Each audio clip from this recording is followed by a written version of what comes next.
By the way, hi, beautiful human. I'm Zach. That's Dan, and we welcome to the studio for the first time ever. James Bay is here. Thanks, guys. Cool. Thanks for having me. It's nice to be here. Yeah, you're really incredible. Oh man. We're gearing up for a new album, I'm assuming, right? Because we have a new single out, and then Right. there is another one There's coming. another one coming. But you did just release an album Yeah. in 22. Maybe everybody. I don't think it's just me that's like feeling this sense of exciting urgency, like post-COVID, to kind of get like catch up. I feel like I'm trying to catch up with myself and everybody else. And so the way in which my third album came out in 2022, and I'm very much like working on my fourth album coming out soon. I don't know when. I'd really hope it'll be earlier next year. It all feels kind of strangely natural. Like I want to move. I feel like I've been sort of, getting a lot together and holding a lot in through the pandemic. And it's nice the way in which it feels like the restrictions of that pandemic are so behind us. So like, give me all this time and space that we now have to put more music out. That's why, to answer your question, that's why there's Goodbye Never Felt So Bad single came out a few weeks ago. There's another single on the way, and I got a lot of work to do, I reckon. But like, there's before Christmas, I'm going to hope to have like made an album. Fingers crossed. Well, yeah. So when are you making this music in terms of a timeline? Very much in the present. It's a more present sort of process than I think I've ever known. The third album experience was thrown all kinds of upside down because of the pandemic. And I'm in love with that album. Like I'm really proud of it. But there's a part of me that needs, in a very healthy way, to kind of put that behind me and recognize and enjoy what's happening right now, which is like I wrote a couple songs, recorded them in April or May. One of them's already out. And there's another one. It's all happening in this year. That's cool. There's like, and I don't know if I've written all the songs for this next album yet. I know that when I get home we've been in America for nearly 7 weeks. It's been an amazing tour. We've still got a little bit to go. And when I get home, I'm going to sleep for 5 minutes, and then I'm going to be writing whatever goes on to the next album, I reckon. Well, so really very much present, more than anything else you've done, at least recently or maybe ever? Maybe ever. I mean, obviously, first album is a whole thing where you spend years and years and years collecting the best songs that you can as you're getting better. And I hope I'm always getting better, by the way. But like with the first album, I guess you have the most time to put it together. I remember I wrote one of those songs like 2 or 3 years before I recorded that first album. And that felt very normal because it's just how it goes. But like, I'm enjoying the pace of like writing in the present. It's like capturing moments in time. That album, the next album that comes out will be kind of who I was in 2023 and maybe a bit of 2024, depending on how it all goes. And that'll be that, and it'll come out, and it'll be I think there'll be such a vulnerability to that I've been afraid of in the past. And I've enjoyed all the time that you can sort of create and that you can make to kind of almost delay making an album, I guess. Well, yeah, because people put it off and off and off. Really not, yes, in quest for perfection or what, they think is perfection. But it could be also like a little bit of a fear. But you're just doing it almost in real time. Yeah, and by the way, there's absolutely a fear. Like it's so easy to feel massively self-conscious about what you put out because you just want it to be something that everybody thinks is incredible. We all talk about how we can't worry about what everybody else thinks. I do. I think everybody does. It's the natural human condition. Absolutely right. So and you like, lie if you say you don't. Exactly. So but I'm trying to fight that in the most sort of healthy and exciting way that I can by sort of ignoring it because it won't matter. It might matter for the next 5 minutes to me, but it won't matter after that. So let's just create and enjoy, release and go again. And also like, it feels like once upon a time, decades ago, it was so easy, and maybe almost the only way to really sort of go about putting new music out is that it seems like artists in like, I don't know, maybe the 70s or whatever, they would write a song, they go play it live a bunch to sort of work it up and make it feel right. Maybe they'd take it into the studio, then it would get released. And I guess all the fans at the shows would know it, so there would be some excitement for it and anticipation, but also it would just be in the best shape it could be to be released to all the people who didn't know it. There was a whole time, in the first years that I sort of started releasing music, it was like terrifying to play new stuff. Because people might video it and post it, and then it wasn't a surprise, it wasn't exciting and exclusive. But that's gone away now. Like any of that kind of fear or apprehension, and I'm really enjoying saying to people every night, here's a song that just came out, or here's a song that's not even out yet. I hope you like it. You know, make a video of it. I don't know, post it, share it. It's now it's now a part of the process. Yeah, yeah. And I used to be like afraid of that, and I'm enjoying embracing it because it's like an easier life when there's one less thing to care about in that respect. And I also think that like that is a part of So we'll get to it in a sec. Like you mentioned getting better. How do you determine, or what do you look at to determine growth? Because you're coming off of a couple records that, in my opinion, could be considered some of the best of recent years in terms of like its impact and thanks, also man. its story. Thank you. Dude, Let It Go is one of the few songs that every time I listen to it, it feels like the first time. That's really cool. That's a huge compliment. The bro, I think about it and I cry. You tell such a beautifully vivid story in a way that is so poignant and just detailed Thank and you. on it, while just not at the same time, if that makes any sense. Like it's so beautiful. Thank you. You're reminding me. Forgive me. I'm gonna drop a name. But Please. you're reminding me of. There was a time, and this is a long time ago. So Let It Go's been out for nearly 10 years now. That's crazy. 2014. Which is wild, yeah. And I was in 2014, some months after it had been released, I was opening for Hosier, who's a favourite recent artist of mine, definitely. And it was a privilege to be opening for him. And we were in Nashville, I think. I think the venue was called the Exit Inn or something like that. Small venue, beautiful little room. And really special to be with Hosier in front of such a small audience for him, because he's a giant in both ways. I don't know if anyone's met Hosier. He's about 9 feet tall, total legend. Love He that was guy. just here. And it's a small backstage. I was sat in like the corridor because I was the opening act. There was no room for us. That's totally fine. I was sat there with my tour manager, and there was a little kind of bustle in the corridor, and a very muscular man walked through who looked like security and he was followed by Taylor Swift. And she stopped through the hallway. She said, "Are you James Bay?" I said, "Yeah," with some sort of fear in my voice, like, wow, okay. And she said to me, I love your song, Let It Go, which was a huge compliment. But like the next thing she sort of said and did was like dive immediately into like the details of the words in verse 2. It wasn't like, hey, great chorus, which, you know, since speaking to her since about that song and even in that moment as the conversation continued, it was unbelievable and very flattering that she's sort of telling me how much she loved it. But as far as like, and I know this was a long time ago now, but the growth that I felt as a writer in that moment from like even 2 years before when I hadn't even written the song was, it was big. It was a very sort of strong sensation. But the point I'm making is that such a icon and already a legend as Taylor Swift is now and was even then, was going into the weeds of this song, picking out these little details that she said that she really loved in verse 2. People don't really sort of gravitate to sort of verses like that, but maybe a real music fan like yourself or a songwriter like her does. I feel like if they do, it must be okay. It must be a decent song. And it was such a huge compliment and felt like, you know, given you asked me, like even then that felt like such sort of growth. There has to be a deep respect for songs that feel like and when I listen to it every single time, I see two parallel images. I see the image that you're depicting literally up against everything in my most recent relationship that is slowly the realization of it going away. And this concept of two people living a separate life. And I see it too. And it's so, I cried this morning. I've heard the song so many times. And every time I listen to it, it feels like the first time.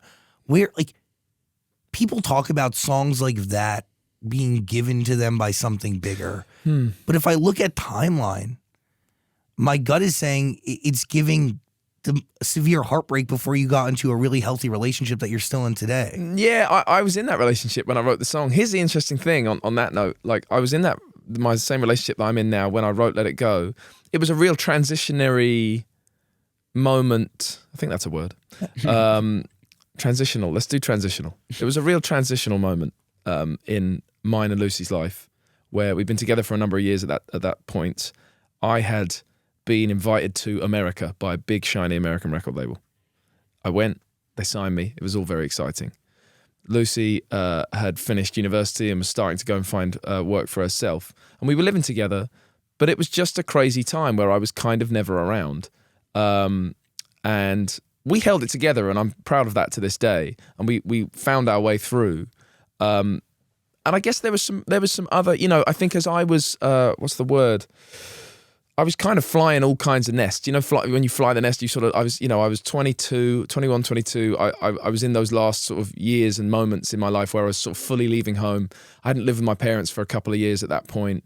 But this idea that Lucy, was and still is so much my home, and I was having to be away from her. The way that I was kind of breaking out of the norms that we'd sort of grown up with, and kind of going so independent into whatever this next phase of my life was going to be, which has become really the last 10 years of my life in music. It was alarming to kind of everyone, and me included. And I'm not very good, by the way, at saying to the people I love the most, I need some space to just do this thing. I don't know what it is, and I know you don't know either. But I've just got to follow my instinct. I'm not very good at doing that.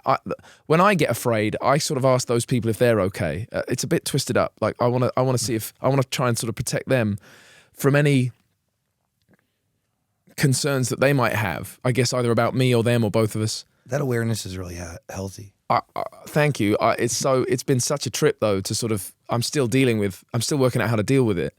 But in and amongst all of that, there was an impulse to. I don't want this to sound corny, but to say, you be you and I'll be me, and we'll just I'm sure we'll be okay. I hope we will, but there has to be some kind of letting go here, for me and any of us to feel better. That whole concept of like sometimes it hurts more to hold on than it does to let go. So I need to be clear that there wasn't a breakup, but that makes the song even more interesting to me. Yeah, because it was space. It was space, and you moved through life and towards and away from people in all kinds of different ways. And I'm a pretty loyal guy. Like I like tight relationships and friendships and stuff. So it was really fucking difficult for me, and fascinating to me at the same time to write the song, but maybe like you were saying, like to receive the song. I was feeling all this stuff, and it came to this moment where I sat down with a really great guy, a good friend of mine called Paul Barry, who's a fantastic songwriter in his own right. And I talked to him. I played some stuff on the guitar, and the song just kind of poured out. Sometimes that is what co-writing is for me, by the way. I need to talk to someone, and then the song just kind of comes through me. And sometimes we really work on a song together, but like it was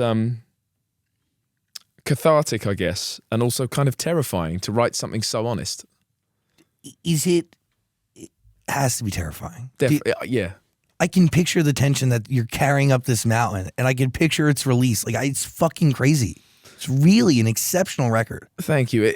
It's amazing when these songs come out, I guess, and maybe if they react as much as Let It Go did. And I feel lucky that I've had a handful of other songs that have reacted in a similar way with fans and audience and listeners. They start to be a little less mine and a little more theirs. Totally. That's okay, but the power that this song still has, that Let It Go still has for me, and seems to still have for any listeners, and the way that it still resonates, the power with which it resonates is, I can't understand it. But also to understand the backstory is a moment in a relationship that has clearly continued to stand the test of time, and it was space that required that relationship to ultimately end up thriving. Like it's scary for me to even think about that now, and that's just something about who I am, and it's a fear that I still want to work on. Even music aside, like, but the way that it may carry on manifesting through my songs feels okay and healthy and kind of like a therapy. It can be scary to say that, but is that what you carry with you in terms of how you choose to create moving forward? Because obviously a record that reacts in that way at a time that was really different, by the way. Like what an interesting time for music. Like what a shift. Like people, I mean, so much was changing. Like I remember in 2014, like even like where music was happening, it was moving from New York City and Nashville, moving more towards LA. Like the way, the power of streaming, the dampening of radio, like it was just a fascinating time where there were still ways to create records without social media buzz, like like what you need today. Like the democratization of music wasn't as rampant or as thriving as it is today. In and amongst all those things that you have just said were happening in music that obviously are completely accurate, that one of the exciting things about Let It Go coming out, its kind of release and its first steps were the way that my label and me and everybody like recognized and captured literal fan reaction at a show. And the summer 2014, I think it was 2014 or 15, some of the guys at the label kind of clocked the fact that at festivals where I was going on at maybe 2 PM as a kind of newbie, respectfully, like it made sense that I wasn't on any later than that. Lots of people were coming to watch me, which is one thing, but boy, were they singing every single word to this song that wasn't out yet. So social media was doing something. Yeah, it was like... But like, I remember playing this amazing festival, Outside Lands, and I know the promoters, they're putting me on in a couple of nights at the Fox Theatre in Oakland, and I've played there a handful of times before, and they're brilliant people who have a lot of time for me. But when I played at this stage at Outside Lands, I can't remember which one it was. It was like this, maybe the second or third biggest stage, and a real cool space in front of the stage, like a kind of tiny valley. And I remember going on stage and it felt kind of full. I felt, wow, there must be approximately 1,000 people here. Like for me at the time, it was like wild. And the way that they sang Let It Go, and the label was saying to my tour manager at the time, capture this. And we were getting iPhone videos of all this and collecting all these things up. Those videos went on to persuade a lot of radio stations to really play that song, which was a great idea. Maybe a year later, or maybe not even quite a year later, I saw the promoters from the Outside Lands Festival at the Fox Theatre in Oakland, and they said, wow, hey, you did really, Let It Go's doing great, and you did really well at that festival. I said, yeah, that felt like a really packed crowd. I said, it felt like there was a good 1,000 or so there. They said there was 20,000 people in front of you. Oh. I said, what? They said, yeah, that valley there, that holds 20,000, 25,000 people. I didn't know what I was looking at. I'm not very good at calling that kind of thing to this day. But the video, when I look back at it now, is 20,000 people singing the chorus in, like, I don't know, months after the song come out. Yeah, it was wild. Between 2008 and 9 and right around 2014, 2015, it is a different type of democratization of music where YouTube is where it's at, and cover artists end up seeing a lot of shine, and moments end up making it in terms of like being able to build a story. But now today, it's so much different because like I don't know if a video of some maybe it would hit the same way. I hear you though, man. I feel you. So like different. The attention span's changed. It's changing all the time. And that's so frightening because it doesn't necessarily give quality art a chance. That's so correct. And that is frightening. Frightening is the word. I'm not sure how to sort of battle that. I really don't know what the answer is. And I met somebody at the label that look after me in the UK. I met her the other day, and she was with a smile on her face. She'd gone from kind of influencer to sort of artist on TikTok. She was telling me all about it. She was like 21. I felt very old. It's fine. With an innocent smile on her face, she said, I don't really know how it works, and the label tell me they don't have a clue either, but we just throw things up, and if they react, we go with it. 100%. I don't want to disrespect that process because it's what's happening right now, but talk about just like firing into the dark. I don't know. Maybe there is. I don't know because I don't do what the labels do. But maybe there is still worth in like nurturing and like peddling what feels like a great song, or even a great chorus if our attention spans are shorter. Like go with it for a while. Maybe I'm wrong. I'm so sort of not qualified, and yet I'm still quite sort of daunted and sort of, like you say, frightened by the way that it's so different and so hard to know how to sort of allow quality to sort of come to the top. And quality is subjective, so I know it's a difficult conversation, but. Always. And like people always, go to the point of like, it's like hit songs like a tennis ball underwater. Like it always finds a way to rise to the top. Like it's always going to go. But I think it's just a harder climb to the top like ever before. And nobody knows what the fuck the top really means. And yes, you'll make the case that like you look at Richmond North of Richmond or whatever. Yeah, like a great song, great moment. Yes, that was awesome. But not everyone's going to have that. And maybe eventually they will, but in order to get there, like it takes consistency like nobody's seen. And Yeah, man, that's so true. it's crazy. You can't argue with the consistency and the work ethic. I have to shout out my bud, Noah Khan. Because I mean, my A&R guy Ben signed Noah when he was 18. Ben Adelson, Yeah, great guy. wonderful guy. My family, and he signed Noah when Noah was about 18 years old. He was very excited, and Noah went through an album and then another album. And I don't know what year he signed him, but it was 2019 when we went round. I went round America for 6 weeks on another tour. Very exciting, very lucky to be able to still do that by then, let alone today. Noah was opening up with his band, and he was fantastic every night. He had all kinds of different great songs in the catalogue. He had that one that he did with Julia Michaels, maybe called "Hurt Somebody," fantastic song. He had so many great songs. And, you know, talking with Noah and watching Noah do his thing and talking with Ben, it was like, he's like coming round to album 3. When's it going to go off? And that's a difficult thing to say because it might not for anybody. You know what I mean? Like you will them and you hope. But how rare is that to go off by album 3? Absolutely. But like, especially watching this guy put in the hours and he's so, for want of a better way of talking about it, he's old school. And that's how people used to sort of talk about me and probably still talk about me. And I'm absolutely fine with it. And if that's what Noah is, then respect to him too, because look at him fly. Look at him flying now. And the song is brilliant. They all are. The fucking They album are is all incredible. brilliant. But like, if Stick Season really kind of kicked the thing off, then, and Dial Drunk's obviously crushing it at the moment, but like, Northern Attitude's great. yeah, man, it's great Growing music. Sideways, fantastic. Yeah, so that tennis ball analogy it will always, I think, maybe not for everybody. But not everybody gives the time. And by the way, I can also Noah's make the given case the that that's one of the, well, sometimes labels don't even offer the time. True. And then on top of that, I can probably make the case that's like one of the last genuine A&R moves we've seen in recent years. Like, when's the last time somebody signed someone off of just pure talent and then was like, okay, we'll give you 3 albums to figure it out? Where I have to applaud Ben is that he is thinking in all those kind of old school ways, but he's also got his finger on the pulse of how it's changing and how, you know, he said to me last year, like, put things online. Don't worry about whether it's half written or whatever. If you love it, celebrate it there, because that's where your fans are. They want to celebrate with you.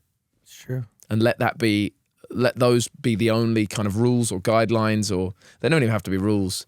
You know, he's the first guy to say there kind of are no rules, and he's right for that too. And the Noah example's been wonderful. Is there, you know, as I was listening to your entire catalog to prepare for today, there's a lot of incredible records. Thanks, and like man. a part of me would lose a little bit of sleep thinking that like some of these records just didn't get a chance or just Sure. didn't hit the right ears at the right time. But also in the same breath, we live in a moment in time where like music, people can come across your catalog Yeah, at any moment in time and then Yeah. a random song could pop off. yeah, Another signing, AJR, Yeah. smallest violin. You know, right, totally random, right. out of the blue. But it's going off. Yeah, Fuck yeah. Yeah. So how do we take these 2 new records? Goodbye Never Felt So Bad. But really, I'm obsessed with the one that's not out yet. All My Broken Pieces. Yes. Oh, thank you, man. Oh, thank you so much. There's a choir. It fucking Yeah, is Yeah, that a man. choir Yeah, in there? that's my band. Really? That's my band. Superb. Love and respect to my beautiful band who we most of us actually started playing together in the last couple of years. I've got Tom playing bass, who I've known since I was 3. Me and Tom grew up together and learning to play guitar together, and he's the greatest. And then Katie and Luke and Donovan, the other guys in the band, and Gabe Simon, by the way, who has helped Noah make all of that brilliant music. Gabe is producing these records that you've heard, these newest ones, and he's in the choir, rightly so. He's got fantastic pipes. That's us just standing around a mic, singing our hearts out. But I'm really glad you love this song. Yeah, it's a special one. I'm trying to sort of not tell you something that I'm deciding in this moment I'm going to tell you. And I don't know why I don't want to tell you. Appreciate the honesty. It's not going to like blow your mind necessarily, but it's a very rare case, All My Broken Pieces, and I would like to just reveal that I wrote that song 10 years ago. Oh. And it might not have made it onto any... I still believe... It's coming out, obviously. I'm playing it live at the moment, and I've always believed in it. maybe it's super personal, and maybe that's why. And I've told you everything I've told you about Let It Go, so I don't know. The nuance to these emotions is really fucking nuanced. But it's been a secret, I guess. And the only few people who ever heard it and knew it always thought it was brilliant.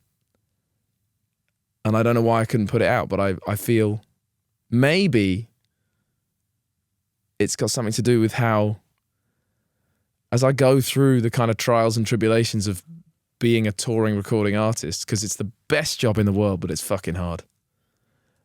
Maybe I've been broken a few more times than I'd sort of have liked to have been. And maybe this song's lyric just resonates more than ever because I have someone, but I'm lucky enough to sort of say I have more than one person in my life who really are good at helping put me back together when I fall to pieces, because I do, we all do. And it sounds a little corny, but like it felt like maybe it was okay now and sort of time to sort of put it in the world.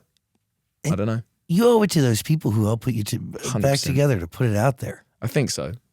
I mean, I know so. I mean, it's the most beautiful. It is incredibly honest, but it's so beautiful and also timeless. Thanks, man. Like, Well, dude, thank you. that's crazy. You say timeless, and it makes me feel okay about keeping it secret for 10 years. Yeah, because it is. Did you record it 10 years ago, or did you No. go back and re-record it recently? Yeah, re-recorded it when I say re-recorded, I only ever had a demo, which was an acoustic guitar and a vocal. Wow. I wrote it in LA as well, funnily enough that we're here. But And also the visual. By the way, like it gives. you can see that. Yeah, it gives Let It Go. That's great, Like, man. Oh, it's- wow. I appreciate you saying that. I really do. It's crazy. We're playing it live, and like people get excited and move around to and clap and stuff to songs that they like, sure, especially obviously if they've got tempo, but like the way that it seems to be holding people in the set is exciting, and it does, maybe I dare to say it feels a little bit like the kind of reaction that Let It Go gets. It's obviously still a baby in terms of it being a sort of public release. I mean, it's not even out yet, but I'm just playing it live. But yeah, you say timeless, that means a lot, because I can't fully explain to you, as you've seen, like why I held it back. But I know that the people who I trust the most have sort of always believed in it, and they were very respectful of like when I said, nah, not now. It reminds me a little bit of, I'm a big Bruce Springsteen fan. He's obviously a super legend. Dude, I just saw him at MetLife. Wow. Yeah. We just got to open for him in Hyde Park in London. That was insane. We can talk about that it. makes me like shake, actually. It's wild, but like he's a guy who I was watching. There's a documentary about Darkness on the Edge of Town. Fantastic album. I think that one was 1978, and I think it's in that documentary where the A&R guy. It's either Jimmy Iovine or John Landau, who's his manager / producer at the time, and kind of always was. He'd written these songs, and one of them was this song, "I'm on Fire," and Darkness on, and during making Darkness on the Edge of Town, they said, "Where's that going to go on the record? What do you think? Like track 3, or is it like a sort of deep cut track 7?" He went, "It's not for this record." I said, "What are you talking about? It's a single."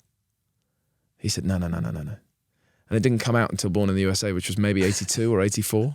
I mean, it wasn't 10 years, but it was almost, you know, and the respect I think I had, and I can't say that influenced me to do what I've done with All My Broken Pieces, because it's just too personal a thing for me to kind of be even a sort of poser to myself and go, hey, hold it back. It'll be cool to hold it back. Like I'm not, I couldn't do it. I don't know. It's an emotional reason that I can't fully describe as to why like it's been held back. But it feels really good to be playing it live. The band are loving it, and we had a brilliant time recording it.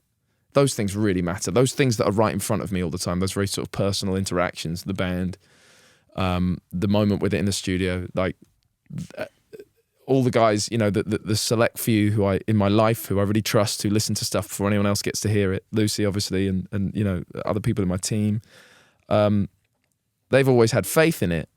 So to kind of go any kind of public with it, which I have now just by playing it live, and I know you've heard the record before it's out, and then for you to say what you're saying about it, that's really nice. I'm not blowing smoke. Thanks, man. No, we had it on a repeat in here before you came in. Like we were Thank playing you. it over and over again. Thank you. Please don't blow smoke ever. You know what that does. No. Thank you. I don't have the energy to fucking bullshit. It's too, That's it. I really don't.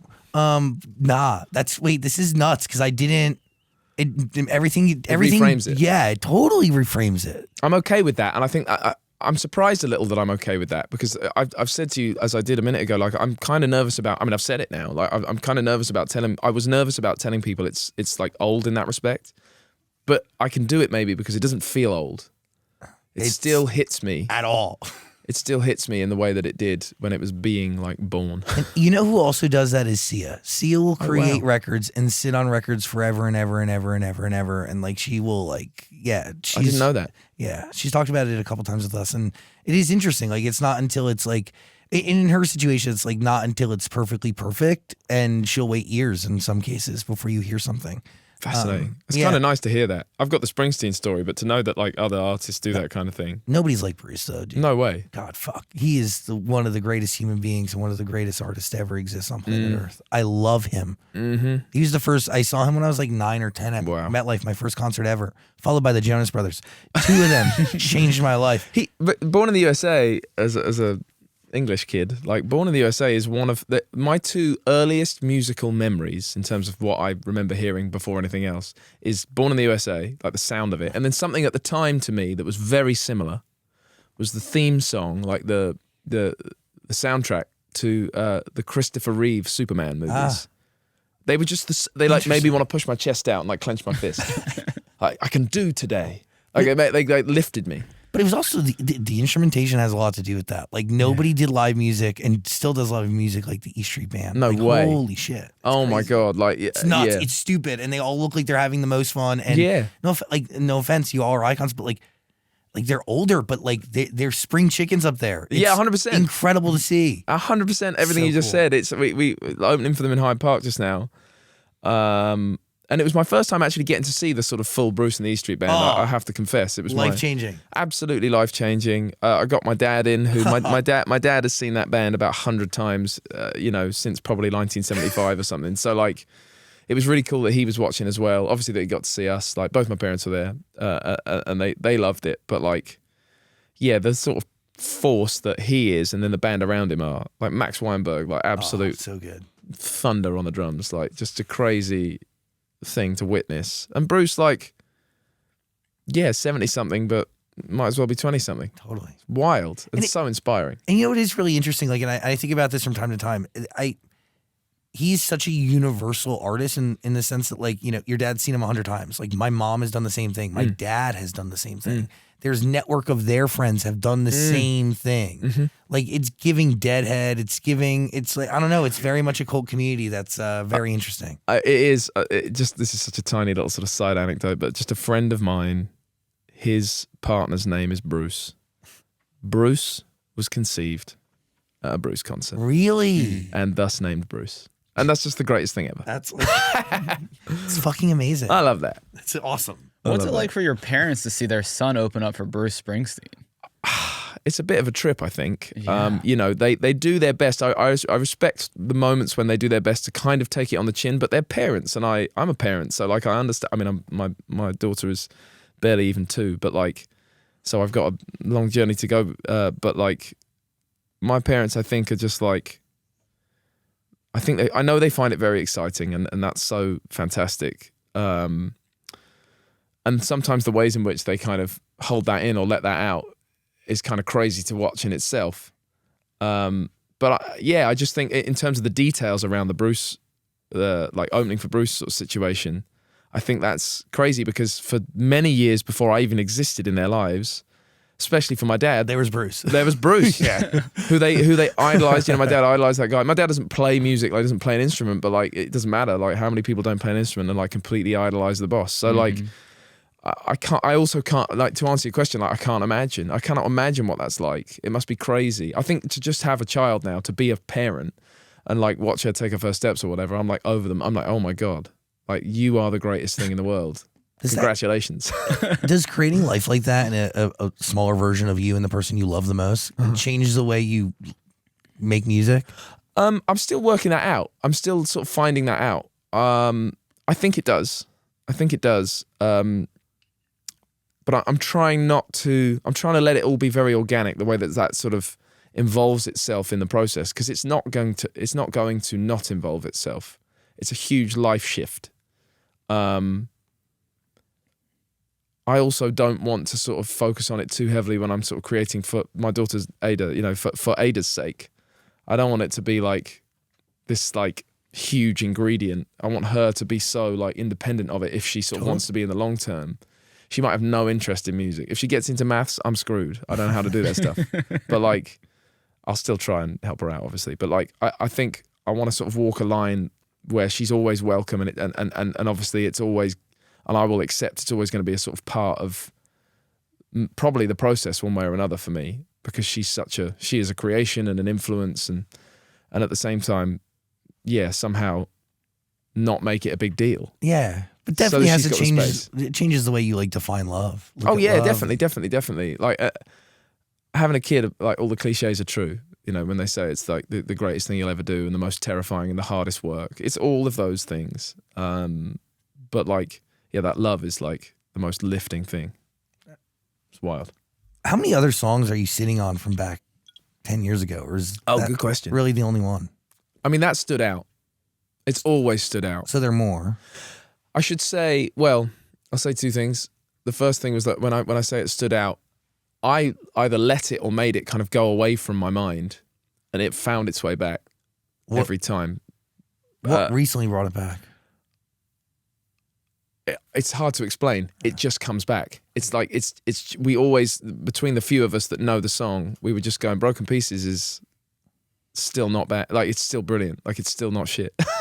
And it was a really scratchy guitar and vocal demo. Other songs from 10 years ago, I don't think there are any from 10 years ago that really, there's like a song that's got like a sort of riff, like a guitar riff.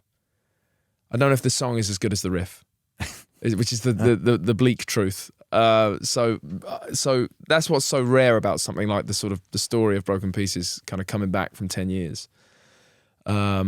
Because I've got a few, again, not to sort of dwell on this reality, but like through COVID, obviously I did a lot more writing than I did like releasing or other work. So I got stuff from the last 3-4 years that like still stands a chance. But like I have this, outside of Broken Pieces, I have this real desire to write something tomorrow and like record it the month after or whatever, and then release it, you know, after that, like stay present. Why? What is really fueling that? I was so afraid to do that.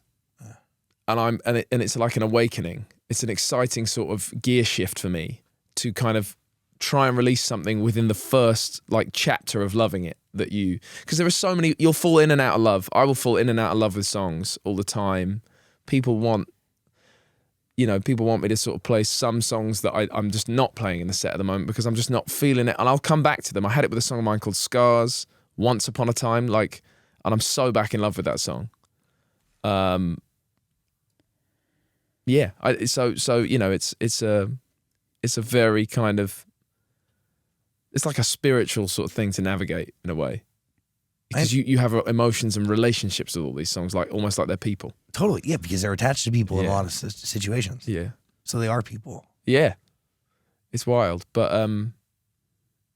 yeah, the scariest thing was like writing, committing, record it, release it, believe in it. It's gone. Music outside of my front door, like inside my front door, I'm creating. There's this whole like ecosystem, this bubble, this like, it's all me that, you know, I'm thinking about it. Like I've got like a huge like microscope over everything I'm doing with it. When it goes out the window, people might sort of catch it, you know, for a second, and then they might never think about it again. I'm trying to sort of appreciate that more than ever. That you're gonna match the attention span. Well, I'm going to put everything that I ever put into making a song, I'm still going to put that in. It's just it gets dangerous when you hope that it'll be this giant super smash. That's the thing I'm trying to get off. But do you condition yourself or come to terms with that after Let It Go and hold like Hold Back the River? Yeah. Another one. Like shit's huge. So that has to change how you look at, or at least filter success. What was difficult, I think, for me with regards to those songs in the first record is like, it was my first go at any of this on a kind of professional level, and it went quite well. Like it went really well. I had no idea it was going to happen. I was not prepared. You can't go to school and learn about how to deal with that. No. You cannot. I went to a music school for like half the time that I was kind of booked in to be there. I kind of gave up halfway through. I don't even think they had classes on that. No at way. The British and Irish Modern Music Institute. There you go. Yeah, that's the one. BIM. Sick. BIM for short. Yeah, they did not have classes on that there. No disrespect to them. You cannot teach that stuff. So it sort of warped my view of what even is possible, because I thought I had no idea if it was possible for like anyone outside of 10 people to sort of have any interest in my music. And then it felt like the whole world did for 5 minutes. And that was the wildest 5 minutes ever. So, you know, I'll say, unfortunately, I made music at times after the first record where I kind of went, make it like this, because that's going to go off. You can't do that. I had the best time making all the music I've made since my first record, and definitely I will say my second album, and my third album is so recent that I'm still sort of learning about living with it, like now that it's out and in a live capacity. But my second album, again, respect to my label, like I had this freedom to do whatever I wanted. I was saying, Electric Light, you definitely experimented more. Yeah, man, 100%. I got a lot of capacity and excitement to do that kind of thing, and I really had the best time doing that. And I did find, I will absolutely hold my hands up and say I found it hard finding out that it wasn't just going to sort of fly like the first one did. But of course that wasn't going to happen, especially because it took all the time and the building and the years and the work for the first record to sort of eventually feel like it was like soaring. But like after the sort of dust of my kind of confusion ultimately sort of settled when the second record wasn't the same experience, I fell deeper in love with those songs. I adore them. We play so much of the second record at the moment, and people want to hear it. Fans want to hear it. So it's like, it's big love, you know, that me and that second record have together. And I'm sure it'll kind of go that way for the third record. You just need time, because if initially you put music out and it's everybody else's now. Totally.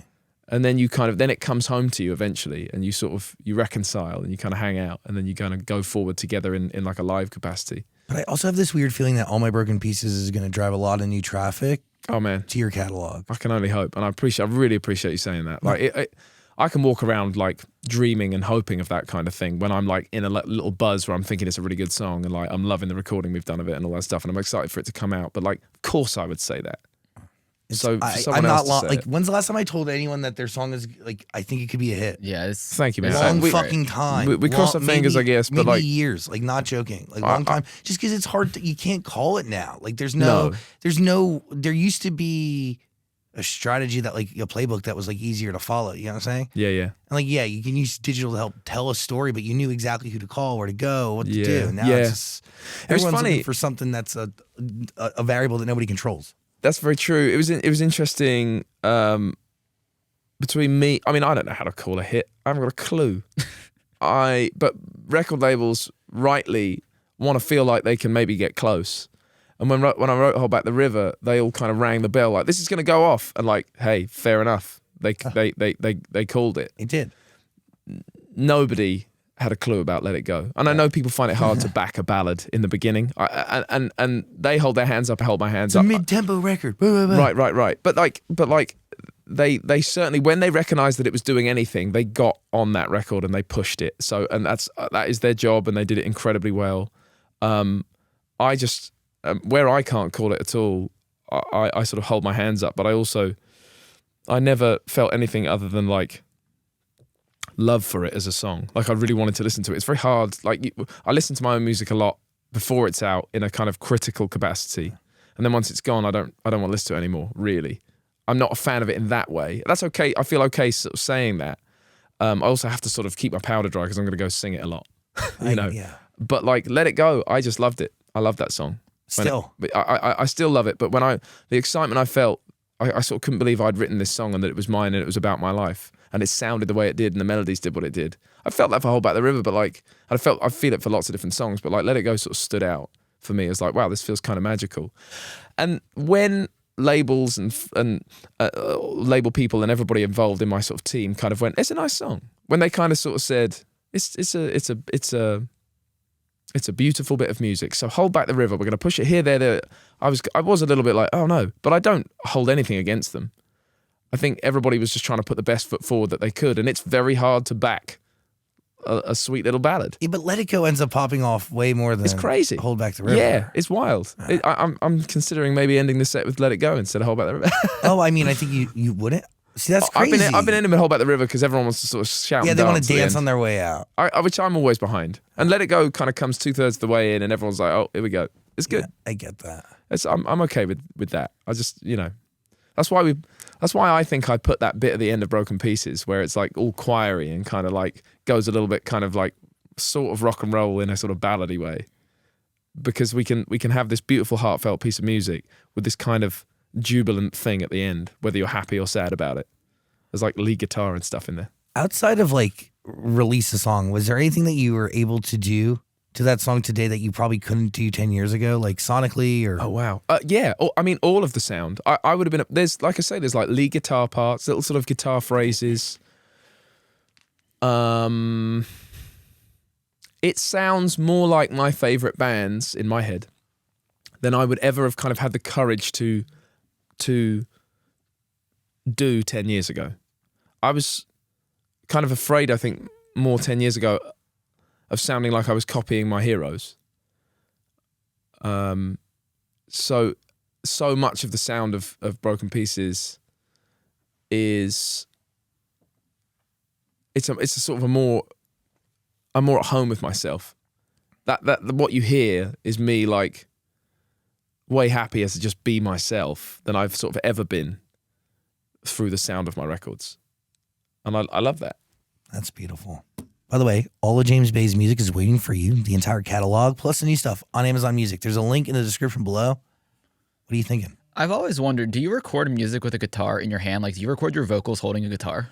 That's a great question, and I've started to do it more and more. I didn't, in a kind of that's not what you do sort of way. I used to not do that, but I do it more and more. It just feels better. And especially if, like with Broken Pieces, for example, or with Goodbye Never Felt So Bad, especially because I'm playing these songs live before I take them in the studio. Sometimes now, like I'm doing more of that. It's inspiring me in the studio to sort of really make the experience feel like it did and does on stage. Because I've done little bits in my career. I've tried moments where I didn't have a guitar in my hands, but I was a guitar player before I was anything else musically. So I actually would rather sort of honor that and know that that's where I feel the most at home. That's sick. You know, it's fun to do it. Sometimes I still will just stand there and sing, but like with fragile moments in songs, I need to put some of the adrenaline that I need to control into my hands and squeeze a guitar. This is super geeky, but for anybody listening or whatever that plays a guitar, the strings that I use are really thick, heavy strings. Like people often use like gauge 10s. I'm using like 11s, 12s, 13s, not even 11s, like 12s, 13s. Why? A pretty fat pick. And like a lot of adrenaline flows sort of through my arms and my hands and into the guitar. The strings have to be strong enough to kind of take that. And then I can really relax my vocal. I just have, as far as the emotion of a performance, whether it's into a mic in a studio or on a stage, it has to, I have to hold a guitar to kind of harness and control. I'm finding that out more lately than ever before. Yeah, because when I think of you, I think of a guitar in your hand. Great. So it's like kind of weird to see you with that one. You look kind of naked, you know? No, I'll take that all day long, man. Thank you. That certainly makes sense to me more than it ever has. So yeah, I am checking out doing that in the studio more. When you have these songs that you've written and you're playing them live, is it hard to take them from live into the studio so you can like match the live feeling that everyone's loving? Well, I don't like commit. I don't go into the studio saying it must now be the exact same thing that is happening on stage. I like to keep my mind open. If there's a producer like there has been, like Gabe's been kind of going, okay, cool, that's what you do live. Let's keep like 70% of that and let's change this 30%. Because we're in the studio, we can do this, this, this, and this. It's always a fluid kind of conversation about what we're doing in the studio and how that could translate live. Or maybe the fun also is when you do a thing in the studio knowing that you're going to do it slightly different live.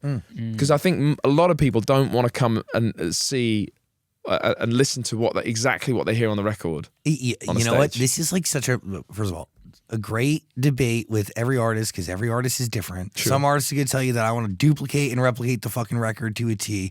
Others are going to say, like, I want it to be, compose it in a way that brings it to life with live instrumentation and make it real and different and give me room to run and do shit.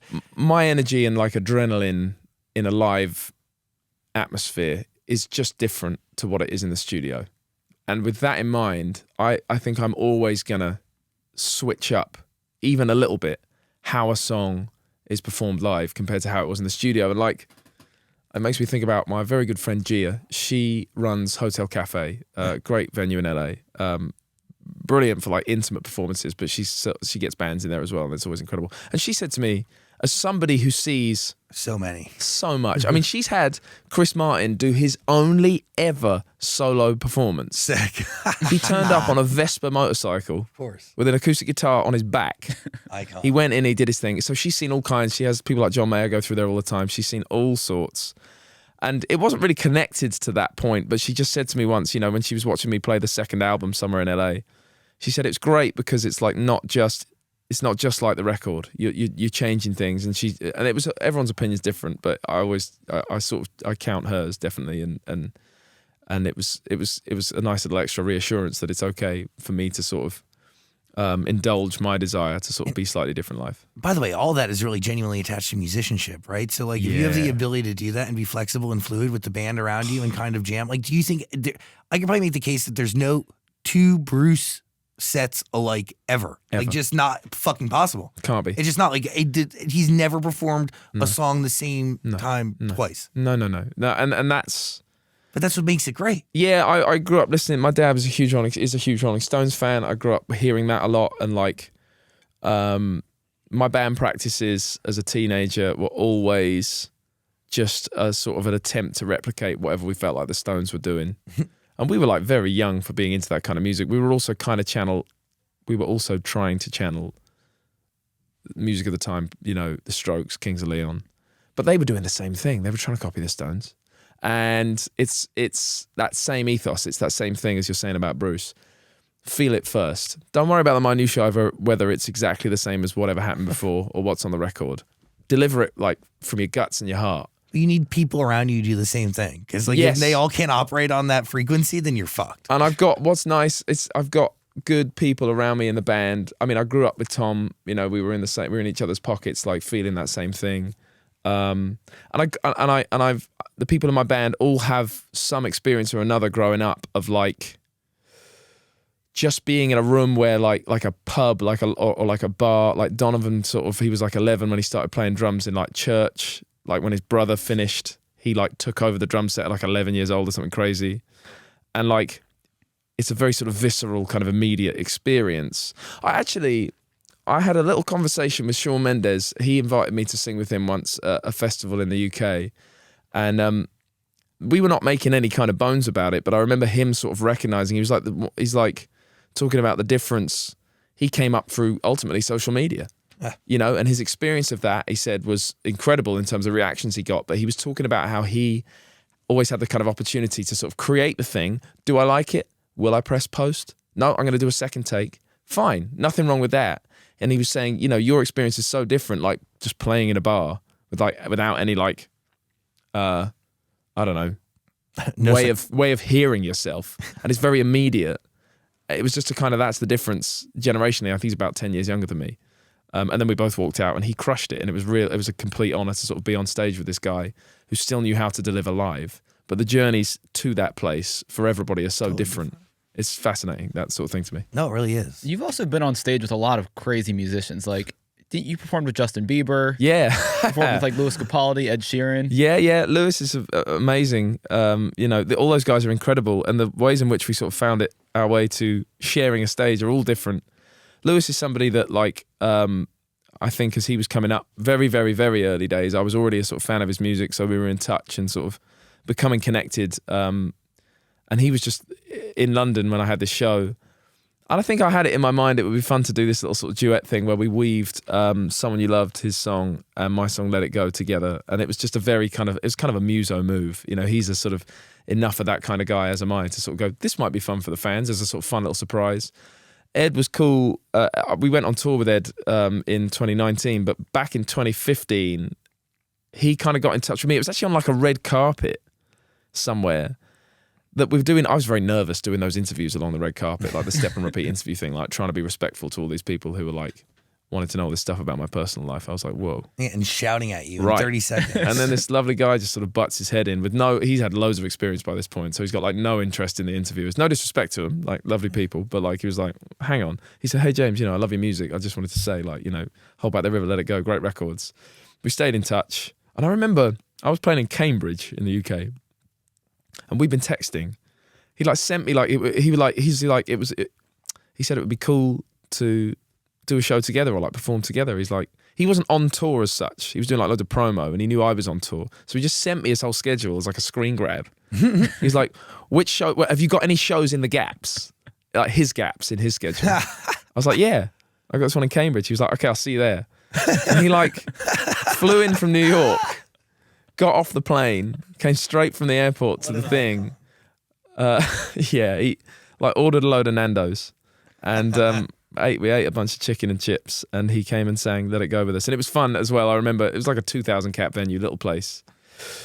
And I said, ladies and gentlemen, we were just starting off Let It Go. And I said, please like make a load of noise for Ed Sheeran. And the whole room sort of was like, sorry, what the fuck? Like, the way that they like, the crush, like there's never been a crush to the front of the stage at my gigs. And like people almost got hurt, I think, because the way that they pushed themselves to the front rail. And he was amazing. Justin Bieber was a very different scenario. We were both at the Brit Awards, both had like performances like booked. And his lovely guitar player, Dan, suddenly had to run home because his wife was having a baby, is what I think I heard. Yeah. So Justin's manager and my manager were in touch and sort of know each other and knew each other at the time. And they need that great song that Ed Sheeran actually wrote called Love Yourself. He said he needed a guitar player for this bit in the middle. He was doing like a big song and dance thing on the big stage, and then there was a little stage in the middle of the room with like a sort of fake fire.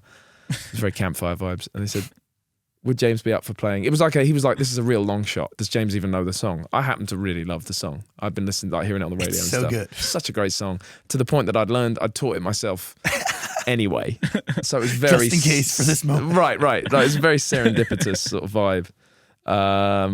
So that sort of fell together quite quickly because it was like hours before that I was even asked. Like I think obviously the show was that night, and I was asked. We probably performed it at like 8 or 9 p.m. on live television. No practice or anything. We did because they asked me at about 2 in the afternoon. Yeah. So like we got to do a little rehearsal, and then we played table tennis, ping pong, and he was really good. I felt like I needed to let him win as well. No disrespect. He's also very good. He's really good at everything. It's intense. Justin Bieber's good at like most it seems to be sports. the case. It's incredible. But yeah, and like, so the journey as far as these little collaborations that don't really sort of feel that little, like, has been wild. God, I don't want to. I'm just being reminded of all of them now. Like, I'm thinking of like, Alicia Keys heard my song Us on my second record, and she got in touch and said, would you be down to do a duet? I was like, I feel like I'm supposed to ask you that. Yeah. Like, it's my song. What do you mean you want it to? So she was like, well, I'll go in the studio, sing like on the choruses and sing the second verse, and you should release it as like you and me. I was like, okay, yes please. It's a different form of validation because it's by your peers. Absolutely, absolutely right. We got invited to open for the Rolling Stones at Twickenham Stadium in London, which is a place that I think they've played that stadium more than like any other stadium. It's kind of their like home. But also to open for Bruce, he never has an opener. True. The fuck? Very crazy. But the Stones one never plays with an opener. The Stones one, they made this whole. You don't get sound check, and that's absolutely fine because you're the support act. People who come to see the Stones, I get it. So they do a sound check, and just before they did it, like all the security in the hallways of this stadium, they're all their walkie-talkies are going, James Bader, Mr. Jagger's room, please. I was like, okay.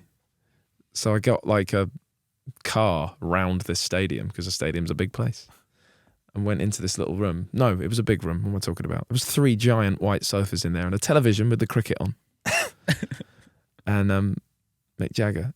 And he said, James, and everybody does a great Mick Jagger impression, and I can't do one, so you'll just have to imagine it. He just said, James, thought we'd do a song.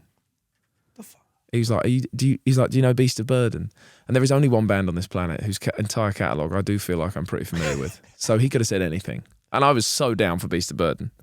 And this amazing keyboard player whose career I've followed, you know, separate to the Stones, a guy called Chuck Leavell, who's a complete legend, was just in the corner ready, hands on the keys. I was just ready to go. I said, yeah, I'd love to do Beast of Burden. So Mick said, go on, Chuck. And he like did a little intro. And Mick's like, I'll do the first verse. It's just wild. And then once we've run it in the room, he said, come on, we'll go. And we got in another car to the stage.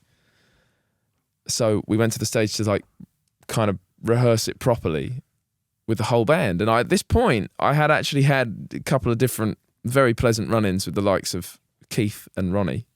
So, but walking up onto the stage there with my new haircut, very short, looked very different. Mm-hmm. I thought they're not going to know who I am. But I went on, I got a big hug from Keith. Ronnie said, hello, mate, I like your new haircut. And then we sort of rolled into Beast of Burden and rehearsed it. And then I got to perform it. Yeah, they announced me back on stage. And my parents were in the audience for that one as well, which is crazy. And my brother as well. And Lucy. Yeah, it was wild. Validation. Yeah, man. And I'll take it. Yeah. I think so. I can be hard on myself, but I won't, especially this far from it. Like and telling you and you saying that, like, absolutely, like, wild compliment. The next day, I'm walking down the street. I think I was going to the dentist, as you do after you've opened for the Stones. And my phone buzzed and it was an unknown number. No. And it said, last night was loads of fun. Thanks so much, M. And I was like, fuck. Damn. Wild. That just gave me goosebumps. It was really cool. It was really cool. Listen to James Bay's music. It's waiting for you. There's a link in the description below. It's all on Amazon Music. Final thoughts? I don't think we can top that story. Nah, this is a good one to go out on. All right. You're an icon, brother. No, whoa. No, really. Are you going to work with Phineas again? I hope so, actually. That was fun. That was very COVID, by the way. We were very much on like Zoom, sadly. Okay. We didn't get to sort of shake hands. We were on opposite sides of the world, but I what live a for guy. Finn. He's a good friend. Good He's guy. great, and what a music brain, Oh, to say the least. genius. Stupid, and a good person. And Bill's Yeah. amazing. And they're, Yeah. like, Crazy. Yeah, fills my heart. You're really incredible. No, thank you. No, thank you for taking the time and like giving us your energy today and also talking music with us. It really means a lot. I'm a fan, genuinely. Like it was nice to be able to. I didn't know I was going to get to talk to you until yesterday, so Oh shit. it's really cool to be in here. I watch you talk to other people. I'm big into it. No, I really appreciate that. And I also thank you for not telling me that you like our show until after we do the interview because the worst thing is when people tell us before. And then everyone's thinking about it. oh, that's all I fucking think about. It's I like, know. Like, appreciate you. It's genuine. No, it really means a lot. And it's very, very mutual. And real recognizes real. So that, Oh, thank you, man. no, thank you. James Bay, everybody. Thank you.